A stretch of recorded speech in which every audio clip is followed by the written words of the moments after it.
So what were some of those,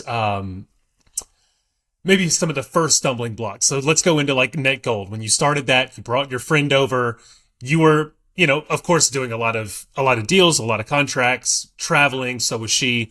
But what were some of those initial hurdles? Whether it's interpersonal or just how to grow, how do we get our name out? What were some of those initial maybe downs a little bit?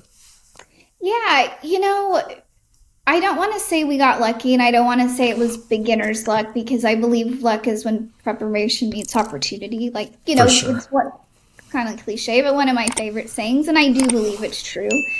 One hurdle was what's an LLC stand for? It Yeah. was are we an S corp? Are we a D corp? Or are we an LLC? Are we just sole proprietors? What are we?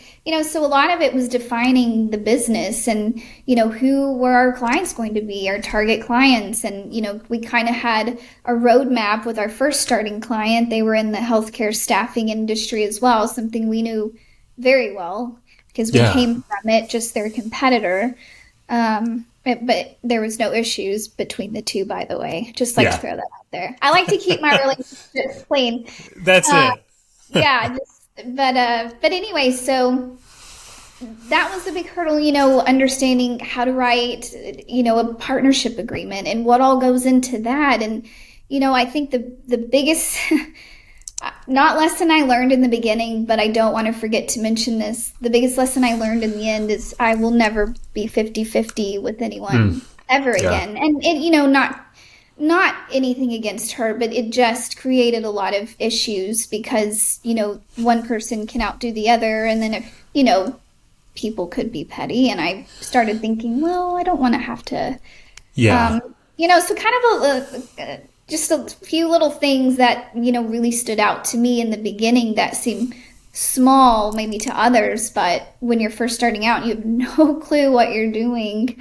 And Um, I think the 50-50 partnership is a great one because I've heard that from other people before. You have your partner or your best friend or whoever it is that you want to go and start a business with, maybe even somebody in your family, and you say, hey, we'll just do a 50-50 split.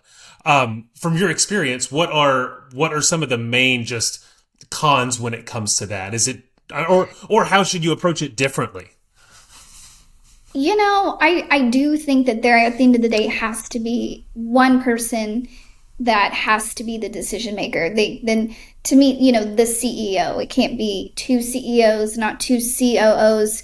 You really need a partner that balances you out. And we did balance each other out in that regard. I was CEO and, always had my heads in the clouds and, what can we do next? And, let's spend money on this and we need this. And she's, no, we don't, She's looking and at the Excel sheet. She's like, we can't do that.